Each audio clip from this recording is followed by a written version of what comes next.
ఓం సాయిరాం. బాబా భక్తులందరికీ కూడా నమస్కారం అండి. అందరూ కూడా సుఖంగా సంతోషంగా ఎప్పుడూ కూడా ఆనందంగా ఉండాలి అని చెప్పి ఆ బాబాగారి తరపున నేను కూడా మనస్ఫూర్తిగా కోరుకుంటున్నాను.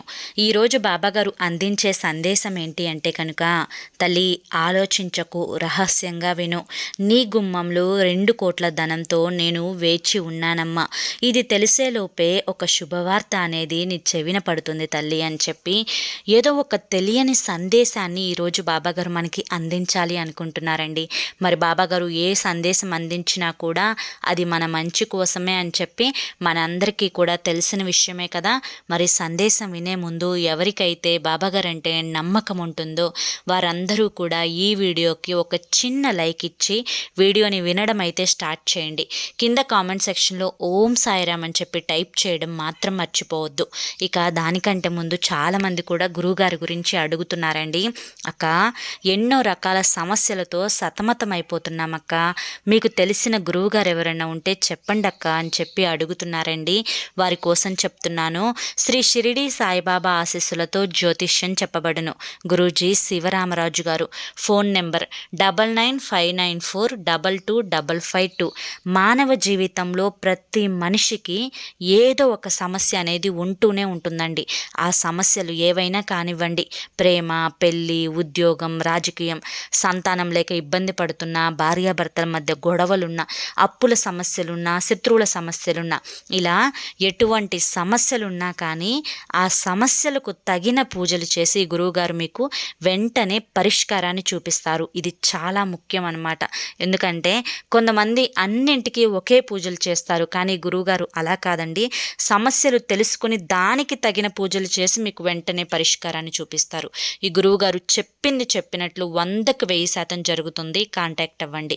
ఇక బాబాగారి యొక్క సందేశం విషయానికి వస్తే కనుక, తల్లి, నేను చెప్పే ఈ మాటలు ఇప్పుడు ఏవైతే ఉన్నాయో వీటిని రహస్యంగా విను తల్లి. కేవలం నువ్వు రహస్యంగా వింటే మాత్రం సరిపోదు. నేను చెప్పినది ప్రతీదీ కూడా నువ్వు జీవితంలో ఒక్కసారి చేసినా కానీ నీ జీవిత జాతక చక్రమే మారిపోతుంది. ఇప్పటి వరకు కష్టాలు పడ్డావు, బాధలు పడ్డావు, నష్టాలు పడ్డావు, సుఖాలని అనుభవించావు, సంతోషాలని చూశావు. పడ్డ ప్రతిసారి కూడా ఏదో ఒక పాఠాన్ని నేర్చుకున్నావు. నీ యొక్క కష్టాల నుంచి అనుభవాలని నేర్చుకున్నావు. అన్నింటినీ కూడా ఆధారంగా చేసుకొని ఒక మంచి వ్యక్తిగా నిలబడ్డావు. చూసావా, ఇదే నాకు నీలో నచ్చిన ఒక గొప్ప లక్షణం తల్లి. నీ దగ్గర స్వార్థం ఉండదు, నీ దగ్గర ఎటువంటి కల్మషం ఉండదు. అందరి మీద కూడా ప్రేమని చూపించాలి అని చెప్పి చూస్తావు. కానీ ఎవ్వరూ కూడా నిన్ను అర్థం చేసుకోవడానికి సిద్ధంగా లేరు. కేవలం అర్థం చేసుకుంటే మాత్రమే కాదు, నీతో మాట్లాడటానికి కూడా ఎవ్వరూ సిద్ధంగా లేరు. నీ మనసులో అనిపిస్తూ ఉంటుంది, నేను ఎవ్వరి మీద ఆధారపడకూడదు, నేను ఎవ్వరి ముందు చెయ్యి చాపకూడదు, నేనే ప్రతి ఒక్కరికి కూడా ఆదర్శంగా నిలవాలి, నాకంటూ ఒక విలువ ఉండాలి, నాకంటూ ఒక గుర్తింపు ఉండాలి అని చెప్పి ప్రతిసారి కూడా అనుకుంటూ ఉంటావు. కానీ ఇది కాల నిర్ణయమో, కర్మ ఫలితమో, జాతక దోషమో తెలియదు, కానీ ప్రతి ఒక్కరూ కూడా నిన్ను చులకనగా చూస్తున్నారు, చులకనగా మాట్లాడుతున్నారు. నీకు పుట్టినవారు, కనీసం వారికి పుట్టినవారు కూడా నిన్ను నిర్లక్ష్యం చేస్తూ ఉన్నారు. ఈ బాధ మనసులో నుంచి వెళ్ళదు, బయటకి చెప్పుకోలేవు, కానీ మనసులో అలా ఆ మంట దహించి వేస్తూ ఉంటే అది చాలా దారుణంగా ఉంది. ఇక ఇది వింటున్న నా తల్లి భవిష్యత్తు కోసం కూడా ఇప్పుడు నేను ఈ మాటలన్నీ కూడా చెప్తున్నాను. కనుక నీ భవిష్యత్తులో ఇప్పుడు నేను చెప్పినట్లుగా కనుక నువ్వు పాటించినట్లయితే నీ బిడ్డల ముందు, వారి బిడ్డల ముందు, నీ భర్త లేదా నీ భార్య ముందు, నీ యొక్క స్నేహితుల ముందు, మరెవ్వరి ముందు కూడా నువ్వు చెయ్యి చాపాల్సిన అవసరమే ఉండదు. నీకంటూ ఒక సొంత గుర్తింపుతో దర్జాగా బ్రతికినంతకాలం తల ఎత్తుకొని బ్రతుకుతావు. దానికోసం నువ్వు మొదటిగా తెలుసుకోవాల్సింది ఏంటి అంటే కనుక, నిన్ను నువ్వు నమ్ముకోవడం, దాంతోపాటుగా ఎవ్వరు నాకు లేరు అని చెప్పి నువ్వు నమ్మడం, దాంతోపాటుగా ఎంత నీవారైనా కానీ సొమ్ము విషయం దగ్గరికి రాగానే పరాయి వాళ్ళే. నా సొమ్మంటూ నేను కొంచెం ప్రత్యేకంగా నా కోసం ఏర్పాటు చేసుకోవాలి అని నువ్వు ఇప్పుడే తెలుసుకోవాలి. ఇది తెలుసుకొని కనుక ఆ ఏర్పాటు చేసే ప్రయత్నం చేస్తే జీవితంలో, భవిష్యత్తులో, వృద్ధాప్యంలో ఎవ్వరి ముందు కూడా చెయ్యి చాపాల్సిన అవసరమే నీకుండదు అని చెప్పి గుర్తుంచుకో తల్లి.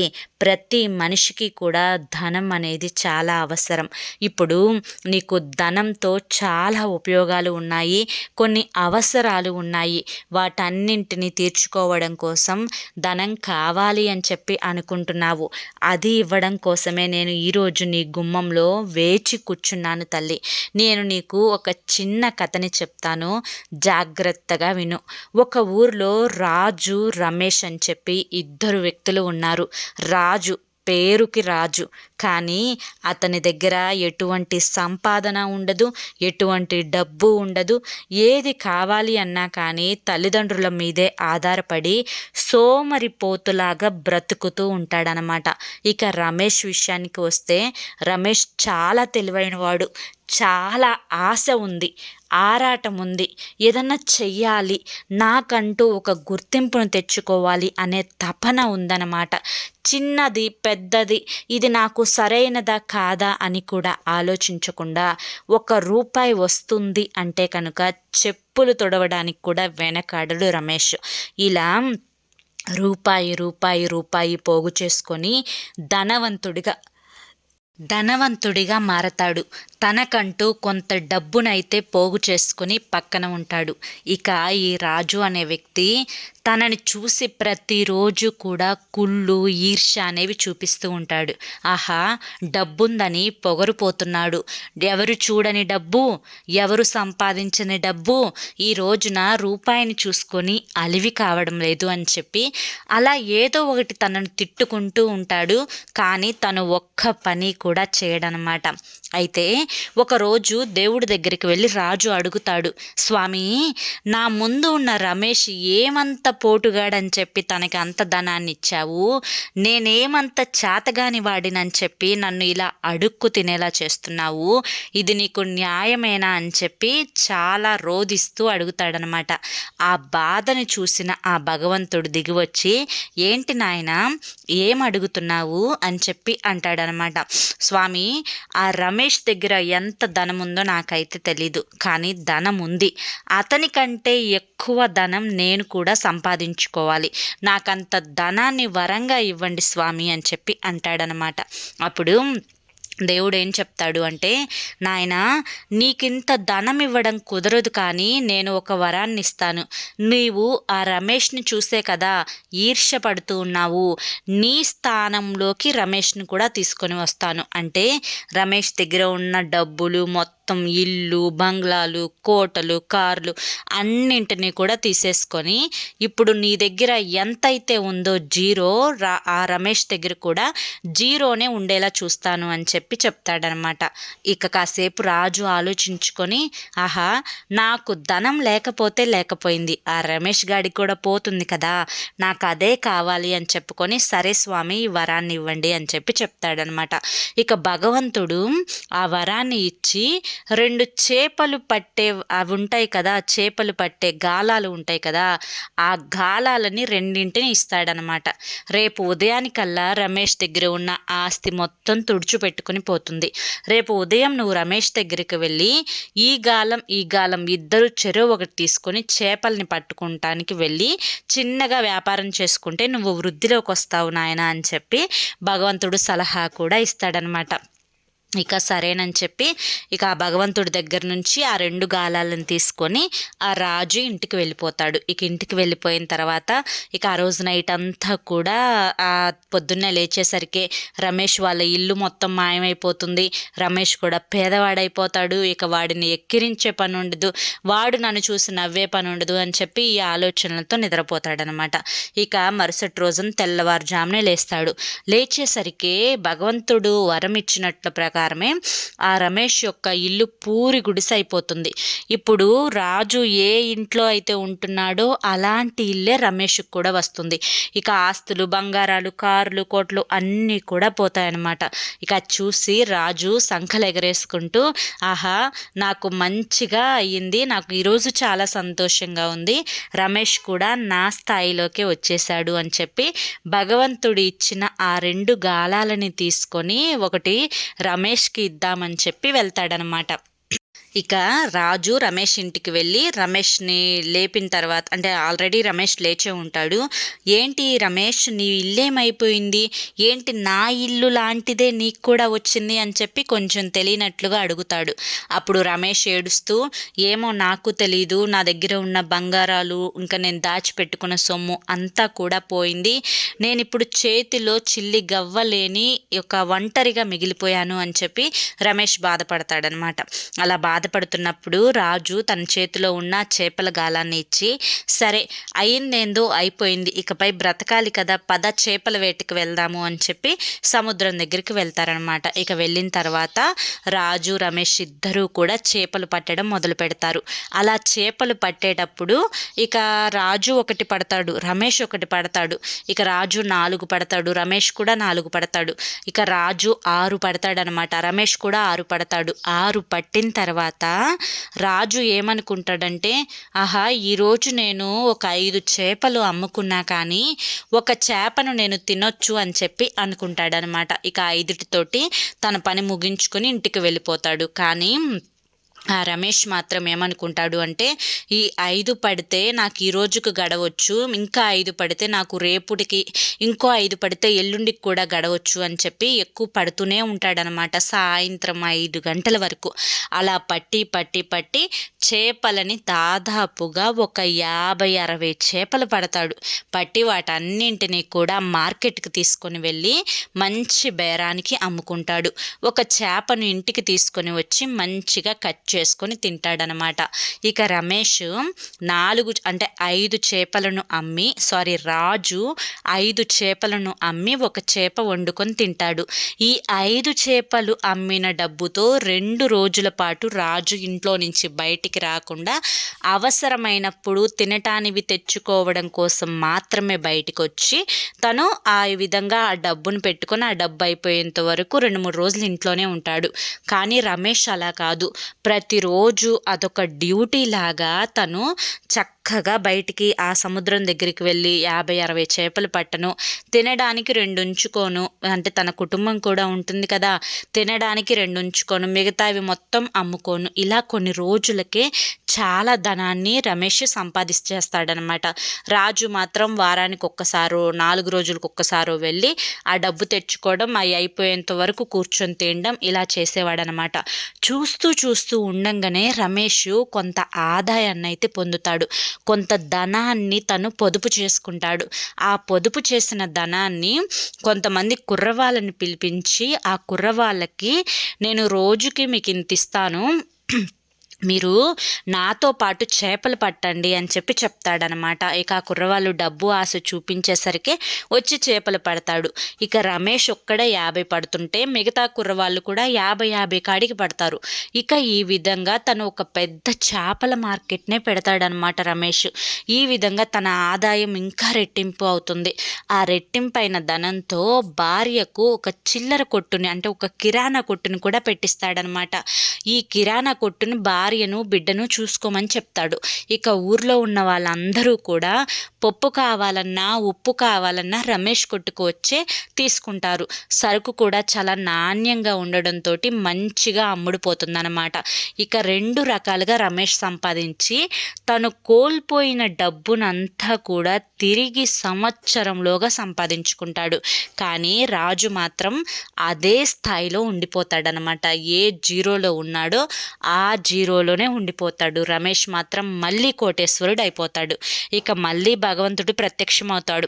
ప్రత్యక్షమయ్యి, నాయనా, నీ యొక్క స్నేహితుడు రమేష్ దగ్గర కూడా చేతిలో చిల్లిగవ్వ లేకుండా చేశాను కదా, మరి మళ్ళీ తను బంగ్లా కట్టుకున్నాడు, నువ్వేమో ఇలా ఉన్నావు, ఇదంతా ఎవరిలో తప్పు అని చెప్పి అడుగుతాడు. అప్పుడు తను, నేనేం చేశాను స్వామి, నేను మామూలుగా చేపలు పడుతున్నాను, నేను తింటున్నాను అని చెప్తే ఇక భగవంతుడు అన్నీ కూడా వివరించి చెప్తాడు. నాయనా, సంపాదించే సంపాదన, చేసే పని ఏదైతే ఉంటుందో దాని మీద ఇష్టంగా చేయాలి, కష్టంగా చేయకూడదు. నువ్వేమో వారములో ఒక్కసారి చేపల వేటకు వెళ్ళావు, కానీ రమేష్ ఏమో 7 రోజులు వెళ్ళాడు. ఆ ఒక్కరోజు సంపాదించిన ధనం నువ్వు చేతిలో పెట్టుకొని మిగిలిన 6 రోజులు తిన్నావు. కానీ రమేష్ 7 రోజులు వెళ్ళి ఒక్కరోజు సంపాదన తిని 6 రోజుల సంపాదనని దాచిపెట్టుకున్నాడు. ఇలా ఆలోచించుకుంటే రమేష్ ఎంత తెలివిగా పొదుపు చేస్తున్నాడో ఒక్కసారి ఆలోచించు అని చెప్పి వివరించి చెప్తాడనమాట. అప్పుడు రాజు ఇదంతా కూడా విని, నిజమే స్వామి, నాకు కొంచెం బద్ధకం ఎక్కువైపోయింది, సోమరితనం ఎక్కువైపోయింది, కనుకనే నేను ఇలా ప్రవర్తించాను. ఇకపై నేను ఇలాగే చేస్తాను, ఎలాగా అంటే రమేష్ చేసినట్లుగానే చేస్తాను అని చెప్పి చెప్తాడనమాట. ఇక సరేనని చెప్పి తన సోమరితనం అంతా కూడా పోయి డబ్బు మీద ఆశ, తపన పెరిగేటట్లుగా ఆ దేవుడు వరమిచ్చి వెళ్ళిపోతాడనమాట. అయితే ఈ కథ ద్వారా బాబాగారు చెప్పాలి అనుకుంటున్న నీతి ఏంటి అంటే కనుక, తల్లి, పుట్టుకతోటే ఎవ్వరూ కూడా ధనవంతులుగా, కోటేశ్వరులుగా పుట్టరు. ప్రతి మనిషికి కూడా ధనం అవసరమవుతుంది. పేదవాడికి అవసరమవుతుంది, ధనవంతుడికి అవసరమవుతుంది. కానీ ధనవంతుడు రోజుకి 24 గంటలు ఉంటే ఆ 24 గంటలలో ఒక 6 గంటలు 7 గంటలు తను నిద్రపోవడానికి పక్కన పెట్టుకుంటే మిగిలిన గంటలు మొత్తం కూడా రూపాయి ఎలా సంపాదించాలి అని ఆలోచిస్తూ ఉంటాడు. కానీ పేదవాడు ఏ రోజుకు ఆ రోజే తెచ్చుకొని ఆ రోజు గడిచిపోయిందిగా అని ఆలోచిస్తాడు. కానీ పొదుపు అనేది కూడా చాలా అవసరం. మనిషికి ఆలోచన శక్తిని ఇచ్చాడు భగవంతుడు. జంతువులకి ఆ శక్తి లేదు కాబట్టే ఆకలైనప్పుడు వేటకు వెళ్ళి మరొక జంతువుని చంపి తిని బ్రతుకుతున్నాయి. కానీ మనిషికి ఆలోచన శక్తి ఉంది కదా తల్లి, దాన్ని ఎలా వాడుకుంటే ధనం వస్తుందా అని చెప్పి ఆలోచించుకో తల్లి. నీ యొక్క ఆ సామర్థ్యం అంటే నీ యొక్క ఆ శక్తి సామర్థ్యాలన్నీ కూడా నాకు తెలుసు. నువ్వు కష్టజీవివే, నేను కాదు అని చెప్పి అనడం లేదు. నీ యొక్క ధనం వేరే వారి దగ్గర ఇరుక్కుపోయి అది రావడం లేదు అని చెప్పి కూడా నువ్వు కొన్ని బాధలు పడుతూ ఉన్నావు. నువ్వు చేసే వ్యాపారంలో ఆశించినంత ధనం రావడం లేదు అని కూడా ఇబ్బంది పడుతూ ఉన్నావు. సరే, నెగిటివ్ ఏదైతే ఉందో దాన్నంతా కూడా నేను పాజిటివ్గా మారుస్తాను. నీ యొక్క కష్టాన్ని, నీ యొక్క శక్తిని, నీ యొక్క తెలివితేటలను కనుక నువ్వు ఇకపై ఉపయోగించినట్లయితే నువ్వు ఏది పట్టుకుంటే అది బంగారం అయ్యేలా చూస్తాను. తల్లి, ఈ శుభవార్త నువ్వు ఇప్పుడు విన్నావు చూసావా, నువ్వు ఏది పట్టుకుంటే అది బంగారం అయ్యేలా చూస్తాను.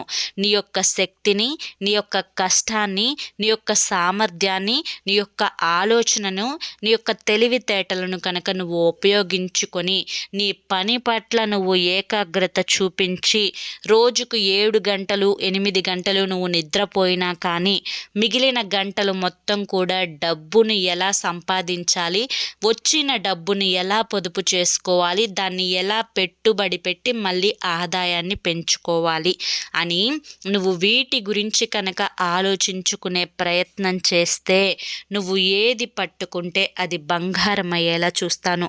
ఇక నీకు ఎటు నుంచి అయితే ధనం రావాలి అని చెప్పి ఎదురు చూస్తూ ఉన్నావో ఆ ధనం కూడా వచ్చేలా చూస్తాను. తల్లి, కుదిరితే ప్రతి శుక్రవారం కూడా నువ్వు కనకదార స్తోత్రం చదువుకునే ప్రయత్నం చెయ్యి.